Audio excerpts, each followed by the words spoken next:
हर रोज एक नई कहानी देखने के लिए चैनल को सब्सक्राइब करें और बेल आइकन दबाना ना भूलें। फूलन अपने घर में झाड़ू लगा रही होती है, तभी उसे बाहर सब्जी वाले की आवाज सुनाई देती है और वो थैला लेकर बाहर जाती है और सब्जी ले ही रही होती है कि तभी उसकी दो पड़ोसने बोलती है, लो आ गई फेंकू फूलन, अब देखना कितनी लंबी लंबी फेंकेगी। सच बोल रही हो बहन, ये तो इतना फेंकती है कि लपेटा भी नहीं जा सकता। क्या फुसफुसा रही हो दोनों, मुझे भी तो बताओ। अरे हम क्या फुसफुसाएंगे, ऐसे ही बातें कर रहे थे बस। हाँ सही ही कह रही हूँ, तुम लोगों को तो फुसफुसाना भी नहीं आता। अरे फुसफुसाती तो मैं हूँ, वो भी इतने अच्छे तरीके से कि सामने वाले को भनक भी नहीं लगती। लो चालू हो गया इसका फेंकना। ये लीजिए बहन जी, आपकी 1 पाव मटर और आधा किलो टमाटर। क्या सलोनी, 1 पाव या आधा किलो सब्जी लेकर क्यों सब्जी वाले पर एहसान कर रही है? कम से कम 1 किलो तो ले ले। अरे फूलन, सब्जियों का भाव ही इतना बढ़ गया है कि थोड़ा थोड़ा लेकर ही काम चलाना पड़ता है। ना भाई ना, महंगाई के चलते तो मैं खाने पीने में कोई कंजूसी नहीं करती। अरे 1 पाव आधा किलो तो सब्जियां मेरे घर में यूं ही पड़ी पड़ी सड़ जाती हैं। भैया आप मुझे 2 किलो टमाटर, 1 किलो मटर और हाँ 1 किलो मशरूम कर दो। और ले ली तुम लोगों ने सब्जी तो घर जाओ, औरों को भी लेने दो। हाँ जा ही रहे हैं। इतना कहकर दोनों पड़ोसनी वहाँ से मुंह बनाते हुए चली जाती है और उनके जाते ही सब्जी वाला फूलन से बोलता है, क्या बात है बहन जी, आज घर में दावत वावत है क्या, जो जमकर सब्जी ले रही हो? हाँ हाँ तुझे बड़ी खुजली पड़ी है ना जानने की, आ जाइयो तू भी खाने। और सुन, 100 ग्राम मटर, 1 पाव टमाटर और हाँ साथ में 5 मशरूम का डिस्काउंट भी दियो। अरे बहन जी कहाँ हुआ, दोनों लेडीज के सामने तो बहुत फेंकत रही, अब डिस्काउंट मांगत हो? अरे हम सब्जी का ठेला चलावत है, कपड़े की दुकान नहीं जो तुमका डिस्काउंट दे। बकवास न कर, चल जल्दी दे सब्जी। उसके बाद वो सब्जी लेकर घर चली जाती है। ये थी मिश्रा परिवार की मुखिया फूलन मिश्रा, जिनका परिवार मोहल्ले में अपनी फेंकू बातों के लिए मशहूर था। माँ तो माँ, बच्चे भी बड़ी फेंकने में बहुत ही उस्ताद थे। ऐसे ही एक दिन फूलन अपने बेटे रौनक का रिश्ता लेकर आशिमा नाम की लड़की के घर जाती है, जहां आशिमा की माँ प्रीता उनकी अच्छे से खातिरदारी करती है और बोलती है, अरे बहन जी, आने में कोई दिक्कत तो नहीं हुई ना? अब क्या बताऊं, जल्दी जल्दी में ऑटो करके आना पड़ा।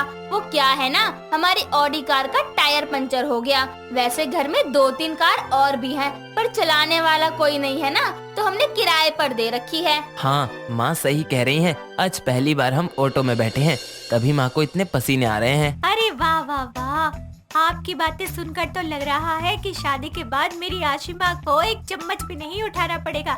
वैसे मेरी बेटी को घर के सारे काम अच्छे से आते हैं। आराम से, अरे रानी बनकर रहेगी बहन जी। और बहन जी काम का तो ऐसा है, इसे अपने हाथ से पानी उठाने का भी कष्ट नहीं करना पड़ेगा। नौकर जो है घर में। वाह आशिमा, तेरे तो भाग ही खुल गए, मेरी सास तो बड़ी दिलदार है। ये सब सोच रही आशिमा को क्या ही पता था कि सच्चाई तो कुछ और ही है। ऐसे ही कुछ दिन बाद दोनों की शादी हो जाती है और शादी के अगले दिन आशिमा देर तक सोती रहती है। तभी उसके कमरे में उसकी ननद आंचल आती है और उसे जगाते हुए बोलती है, भाभी, ओ भाभी उठ भी जाओ। अरे ससुराल में कोई इतनी देर तक सोता है क्या? अरे अपनी मालकिन को भी भला कोई नाम से बुलाता है क्या? जाओ जाकर बेड टी लेकर आओ, फिर उठाना। भाभी सपनों से बाहर आओ, मैं कोई काम वाली नहीं हूँ और यहाँ कोई बेड टी नहीं आने वाली, इसलिए जल्दी उठो और सबके लिए नाश्ता बनाओ, समझी? इतना कहकर वो चली जाती है और आशिमा भी नहा धोकर हॉल में जाती है। और तभी उसकी सास बोलती है, अरे बहू इतनी देर तक कोई सोता है क्या? तुझे पता है आज रौनक बिना कुछ खाए चला गया। जा किचन में और एक कड़क सी चाय बना दे। सासू माँ, शादी से पहले तो आपने कहा था कि आपके घर में खूब नौकर चाकर हैं, तो फिर नाश्ता बनाने के लिए आप मुझे क्यों उठा रही हैं? वो क्या है ना, नौकर थे पर शादी से कुछ दिन पहले ही चले गए। फिर मैंने सोचा घर में बहू आ ही रही है तो नौकरों की पगार में क्यों फालतू पैसा बहाना। और वैसे भी हर बहू चाहती है कि उसे ससुराल वालों की सेवा करने का मौका मिले, फिर मैं भला तुझसे ये मौका कैसे छीन सकती हूँ? सासू माँ, इतना दिलदार होने की क्या जरूरत? इतना कहकर वो किचन में चली जाती है। शाम होती है और रौनक थका हारा घर वापस आता है और आते ही सोफे पर पसरकर बोलता है, आशिमा 1 गिलास ठंडा पानी लाओ तो। आज बस में कुछ ज्यादा ही भीड़ थी। बस में तो बहुत भीड़ होती है। और आप बस में क्यों गए? आपके पास तो ऑडी कार है ना? कौन सी ऑडी? अरे वही जिसका टायर पंचर हो गया था जब मुझे देखने आए थे। इसको अभी तक याद है, मैंने तो यूं ही फेंकने के लिए ये बात कही थी।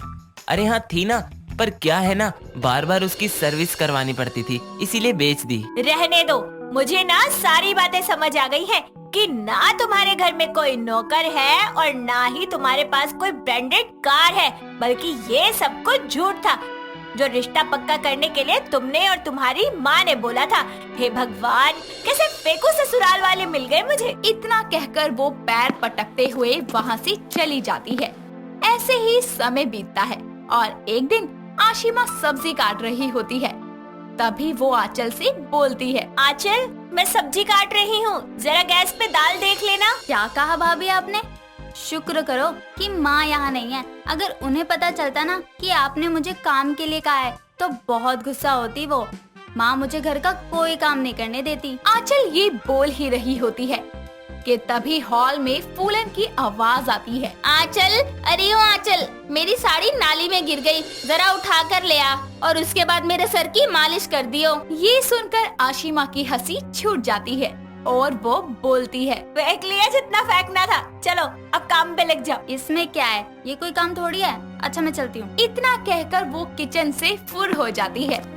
जिसके बाद आशिमा बोलती है, बताओ, बाहर वालों के सामने तो लोग फेंकते हैं, समझ आता है, मगर ये तो घर वालों के सामने भी फेंक रहे हैं।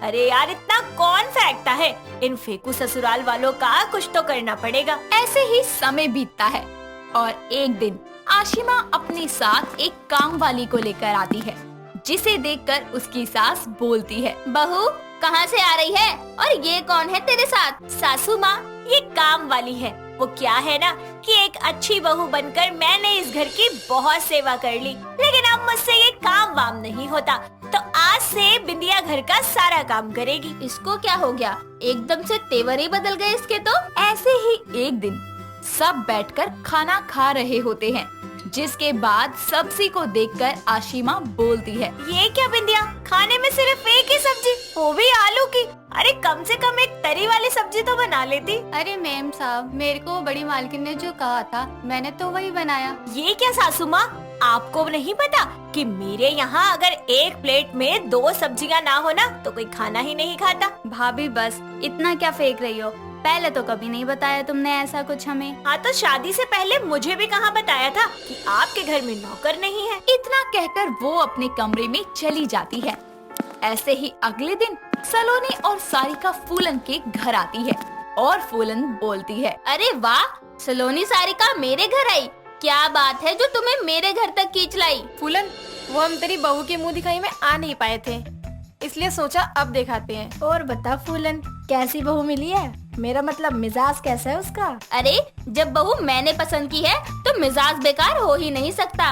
अरे इतनी गुणवान और संस्कारी है, मेरा कहा तो उसके लिए पत्थर की लकीर है, जो बोलती हूँ वही करती है, और सुंदर तो इतनी है कि कोई भी देखे तो देखता ही रह जाए। बहू, अरे ओ बहू, जरा बाहर तो आना। उसकी आवाज सुनकर आशिमा हाथ में झाड़ू लिए, कमर में पल्लू बांधे और धूल भरे मुंह के साथ बाहर आती है और बोलती है, क्या सासू माँ, बार बार क्यों चिल्लाती रहती हो?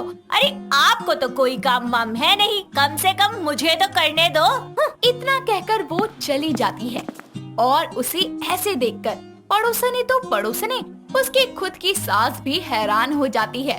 तभी वहाँ रौनक और आंचल आते हैं, जिसके बाद सलोनी बोलती है, हाय फूलन, फेंकने की भी हद होती है, कभी तो फेंकने की जगह सच बोल लिया कर। अरे दुनिया में कुछ भी हो सकता है, पर फूलन का फेंकना बंद नहीं हो सकता। इतना कहकर वो दोनों वहाँ से निकल जाती हैं और आशिमा वहाँ आकर बोलती है, तो कैसा लगा आपको अपनी पड़ोसनों के सामने शर्मिंदा होकर? बस कर बहू, आज से हम लंबी लंबी बातें क्या, राई के दाने जितनी छोटी बातें भी नहीं फेंकेंगे, बल्कि जो सच है उतना ही बोलेंगे। चलो देर से ही सही, आप लोगों को अकल तो आई, अब मेरे ससुराल वाले फेंकू नहीं रहे।